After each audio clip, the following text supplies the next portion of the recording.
So today we are going to discuss about the topic of why it is necessary to read Bhagavad Gita, why it is important in our daily life, and why it is a holy book of Hindu religions. So let's discuss about the topic that why it is necessary to read the Bhagavad Gita for all the Hindu philosophers and for all the well-being of the world. Here the Lord Sri Krishna informs to his Chela Arjun that this system of a yoga, this is a system of a yoga.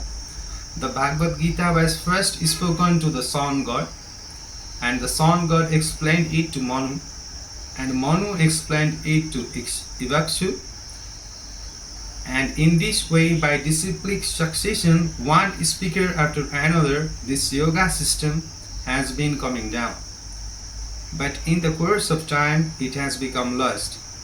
Consequently, the Lord has to speak it again. This time to Arjuna on the battlefield of Kurukshetra. He tells Arjuna that he is relating the supreme secret to him because Arjuna is his devotee and his friends. The purport of this is that Bhagavad Gita is a treatise from which is especially meant for the devotee of the Lord. There are three classes of transcendentalists, namely the Janani, the Yogi, and the Bhakta, or the impersonalist, the mediator, and the devotee. Here the Lord clearly tells Arjuna that he is making him the first receiver of a new parampara, which is a disciplic succession, because the word succession was broken. It was the Lord's wish, therefore, to establish another parampara, another culture in the same line of thought that was coming down from the sun god to others. And it was his wish that his teaching be distributed anyway by Arjuna.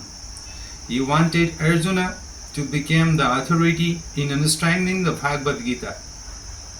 So we see that Bhagavad Gita is instructing to Arjuna, especially because Arjuna was a devotee of the Lord, a direct student of Krishna, and his intimate friend. Therefore, Bhagavad Gita is best understood by a person who has qualities similar to Arjuna's. That is to say, he must be a devotee in a direct relationship with the Lord. As soon as one becomes the devotee of the Lord, he also has a direct relationship with the Lord. That is a very elaborate subject matter, but briefly it can be stated that a devotee is in a relationship with the Supreme Personality of Godhead in one of 5 different ways. The first one is, one may be a devotee in a passive state. The second is, one may be a devotee in an active state. The third one is, one may be a devotee as a friend. The fourth is, one may be a devotee as a parent. And the fifth one is, one may be a devotee as a conjugal lover. Arjuna was in a relationship with the Lord as friend. Of course, there is a gulf of difference between the friendship and the friendship found in the material world. This is the transcendental friendship, which cannot be held by everyone. Of course, everyone has a particular relationship with the Lord, and the relationship is evoked by the perfection of the devotional service. But in the present status of our life, not only have we forgotten the Supreme Lord, but we have forgotten our eternal relationship with the Lord. Every living being out of many billions and trillions of living beings has a particular relationship with the Lord eternally. This is called swarpu. By the process of devotional service, one can receive the swarpu, and that stage is called a swarpu siddhi, perfection of one's constitutional position. So Arjuna was a devotee and he was in touch with the Supreme Lord in friendship. How Arjuna accepted this Bhagavad Gita should be noted. His manner of acceptations is given in the 10th chapter of 12 to 14 verse. Arjuna said, "You are the Supreme Personality of Godhead. the ultimate abode, the purest of the absolute truth. You are the eternal, transcendental, original person, the unborn, the greatest. All the great sages such as Narada, Asita, Devala, and Vyasa confirmed this truth about you, and now you yourself are declaring it to me. Oh Sri Krishna, I totally accept as truth all that you have told me.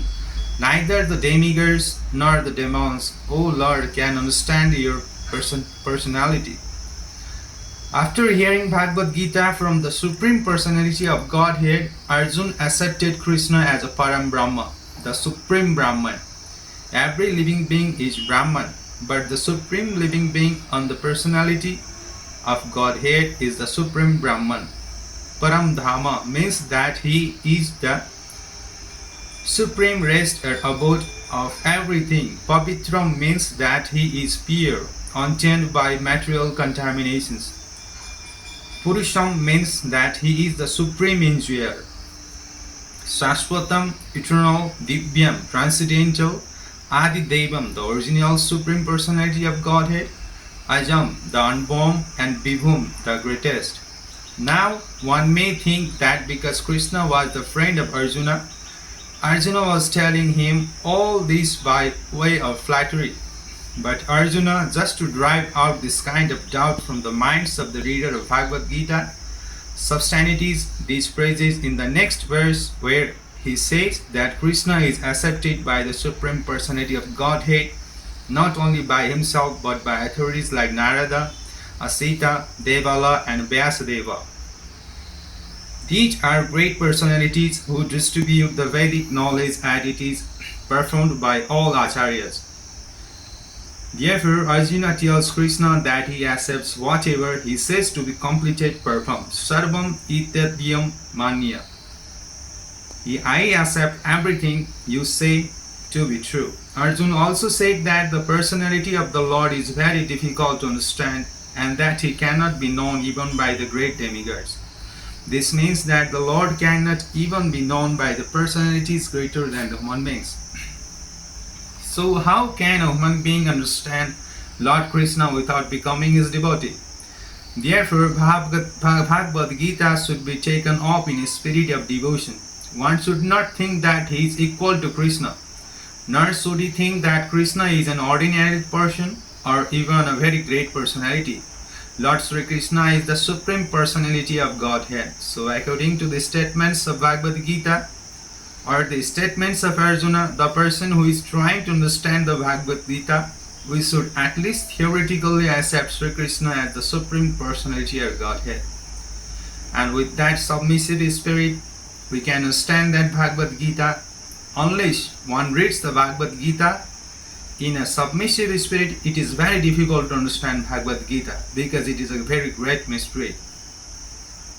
Just what is the Bhagavad Gita? The purpose of Bhagavad Gita is to deliver mankind from the miseries of material existence. Every man in difficulty in so many ways, as Arjuna also was in difficulty in having to fight the battle of Kurukshetra. Arjuna surrenders and to Sri Krishna, and consequently this Bhagavad Gita was spoken. Not only Arjuna became, but every one of us is full of anxieties because of this material existence. Our very existence is in the atmosphere of non-existence. Actually, we are not meant to be threatened by non-existence. Our existence is eternal, but somehow or the other, we are put into asat.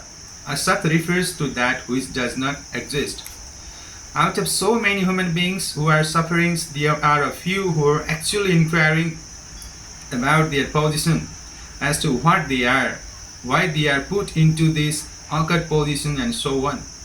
Unless one is awakened to the position of questioning his sufferings, unless he realizes that he doesn't want suffering but rather wants to make a solution to all sufferings, that one is not to be considered a perfect human being.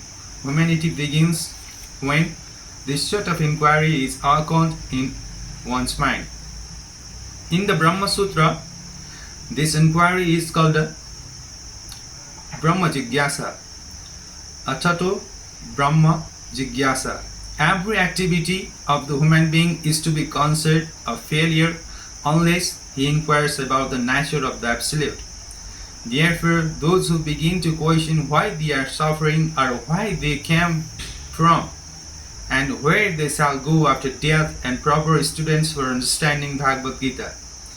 These sincere students will also have a firm respect to the Supreme Personality of Godhead, such as student Vajrayana. Lord Krishna descends specifically to establish the real purpose of life when man forgets that purpose.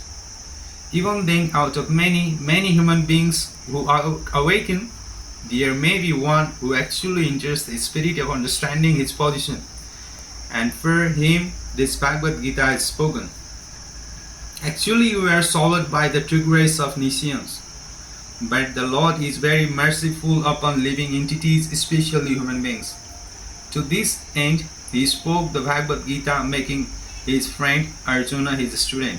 Being an associate of Lord Krishna, Arjuna was above all ignorance, but Arjuna was put into the ignorance of the battlefield of Kurukshetra just to question Lord Krishna about the problems of life, so that the Lord could explain them for all the benefits of future generations of human beings and check out the plan of life. Then man could act accordingly and perfect the mission of human life. The subject of the Bhagavad Gita entails the comprehensions of 5 basic truths. First of all, the science of God is explained, and then the constitutional positions of the living entities, jivas. There is Ishvara, which means the controller, and there are jivas, the living entities which are controlled. If a living entity says that he is not controlled but that he is free, then he is insane. The living being is controlled in every respect, at least in his conditional life. So in the Bhagavad Gita, the subject matter deals with the Ishvara, the supreme controller, and the Jiva, the controller of all living entities. Prakriti, the material nature, and time, the duration of the existence of the whole universe, of the manifestations of material nature, and karma, the activity, are also discussed. The cosmic manifestations is full of different activities. All living entities are engaged in different activities. From Bhagavad Gita, we must learn that what God is, what the living entities are, what Prakriti is, what is the cosmic manifestation is, how it is controlled by time, and what the activities of the living entities are. Out of these 5 basic subject matters in Bhagavad Gita, it is established that the Supreme Godhead or Krishna or Brahman or the Supreme Controller or Paramatma, you may use whatever name you like, is the greatest of all. The living beings are in quality like the Supreme Controller. For instance, the Lord has control over the universal affairs of material nature. He will has control over the universal affairs of material nature, as will be explained in the latter chapter of Bhagavad Gita. Material nature is not independent. She is acting under the directions of the Supreme Lord, as Lord Krishna says, Maya de Krishna Prakriti Suyate Sri Svikar Karam. This material nature is working under my direction. When we see wonderful things happening in the cosmic nature, we should know that behind this cosmic manifestation there is a controller. Nothing could be manifested without being controlled. It is childish not to consider the controller. For instance, a child may think that an automobile is quite wonderful to be able to run without a horse or other animals pulling it. But a sane man knows the nature of the automobile's engineering management. He always knows that behind the machinery there is a man, a driver. Similarly, the Supreme Lord is the driver under whose direction everything is working. Now the jiva, or the living entities, have been accepted by the Lord, as we will note in the latter chapter, as its fates and participles. A particle of gold is also gold. A drop of water from the ocean is also salty. And similarly, with the living entities being part and parcel of the Supreme Controller Ishvara or Bhagavad, Lord Krishna have all the qualities of the Supreme Lord in minute quantity, because we are minute Ishvaras, subordinates Ishvaras. We are trying to control nature, as presently we are trying to control space or planets. And this tendency to control is there because it is in Krishna. But although we have a tendency to lord it over material nature, we should know that we are not the supreme controller. That is explained in Bhagavad Gita. What is material nature? This is also explained in the Gita as inferior prakriti, inferior nature. The living entity is explained as a superior part of prakriti. Prakriti is always under control, whether inferior or superior. Prakriti is female and she is controlled by the Lord, just as the activities of a wife we are controlled by the husband. Prakriti is always subordinate, predominated by the Lord, who is the predominator. The living entities and material nature are both predominated, controlled by the Supreme Lord. According to the Gita, the living entities, all two parts and parcels of the Supreme Lord, are to be considered Prakriti. This is clearly mentioned in the 7th chapter of Bhagavad Gita. This material nature is my inferior Prakriti, but beyond this is another Prakriti, Jiva Bhutam, the living entities. Material nature is itself is constituted by three qualities: the mode of goodness, the mode of passion, and the mode of ignorance. Above these modes there is eternal time, and by a combination of these modes of nature and under the control and purview of eternal time there are activities which are called the karma. These activities are being carried out from time immemorial, and we are suffering or enjoying the fruits of our activities. For instance, suppose I am a businessman and have worked very hard with the intelligence and have amassed a great bank balance, then I am an engineer. But then says I have lost all my money in business, then I am a sufferer. Similarly, in every field of life, we enjoy the results of our work or we suffer the result. This is called karma. This is where the Supreme Lord, Jiving, the living entity, Prakriti, the nature, Kala, eternal time, and Karma, the activity, are all explained in the Bhagavad Gita. Out of these five, the Lord, the living entities, material nature, and time are eternal. The manifestation of Prakriti may be temporary, but it is not false. Some philosophers say that the manifestations of material nature is false, but according to the philosophy of Bhagavad Gita, or according to the philosophy of the Vaishnavas, that is not so. The manifestations of the world is not accepted as false. It is accepted as real but temporary. It is likened by unto a cloud which moves across the sky, or the coming of the rainy season, which nourishes grains. As soon as the rainy season is over, and so soon as the cloud goes away, all the crops which we nourished by the rain dry up. Similarly, this material manifestations takes place as written.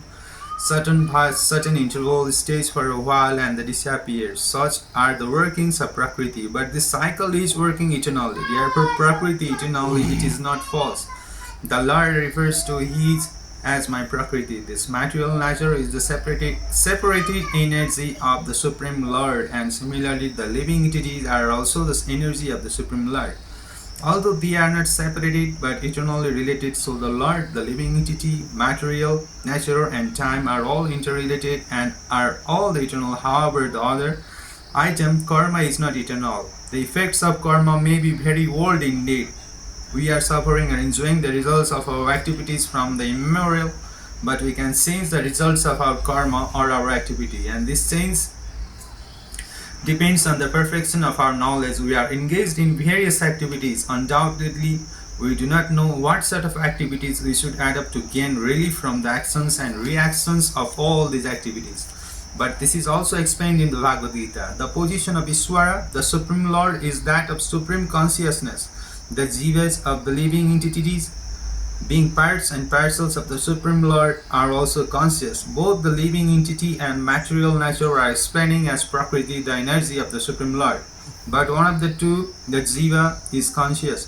The other Prakriti is not conscious. That is the difference. Therefore, the jiva Prakriti is called superior because the jiva has consciousness which is similar to the Lord's.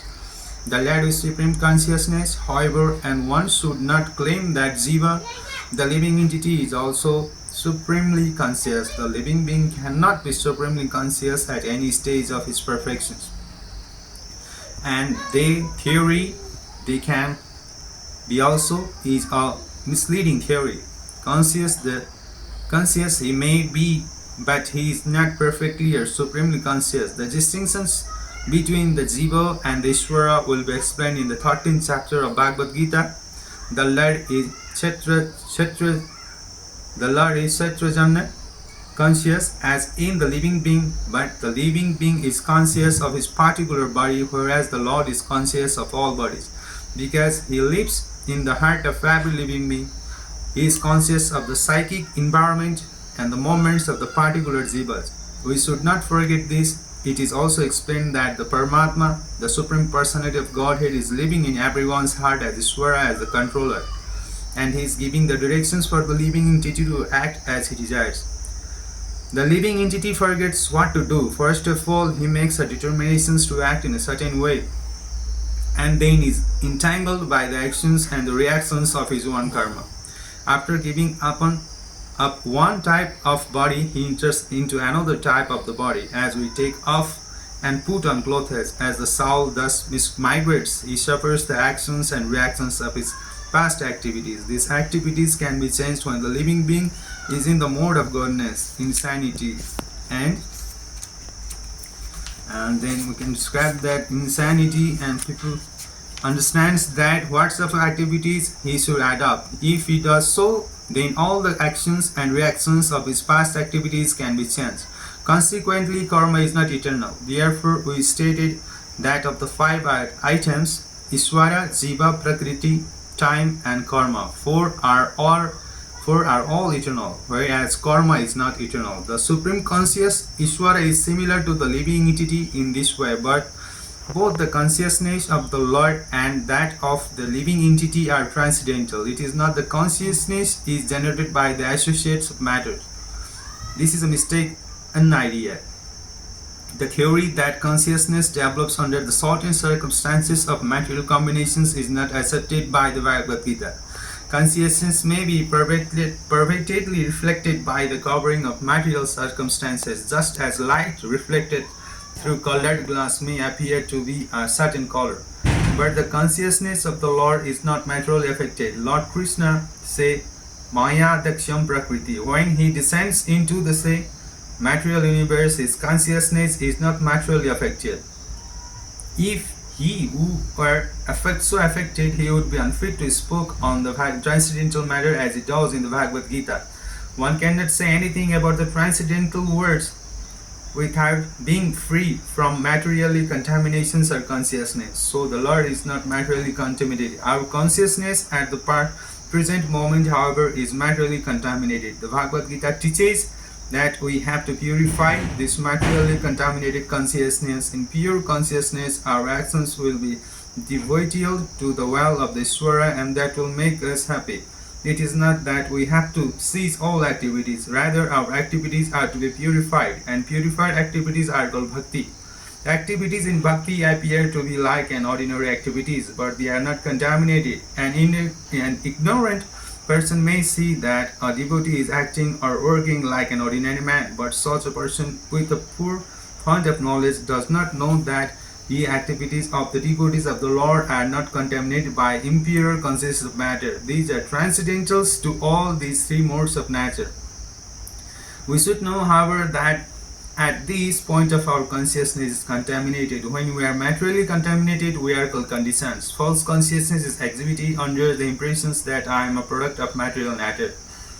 This is called the false ego, one of who is aborted in the thoughts of the bodily conceptions cannot understand such a situation. So for today this much, we are going to describe about the Bhagavad Gita. So tomorrow we'll discuss about the next topic about the Bhagavad Gita. Thank you very much. Om Shiva.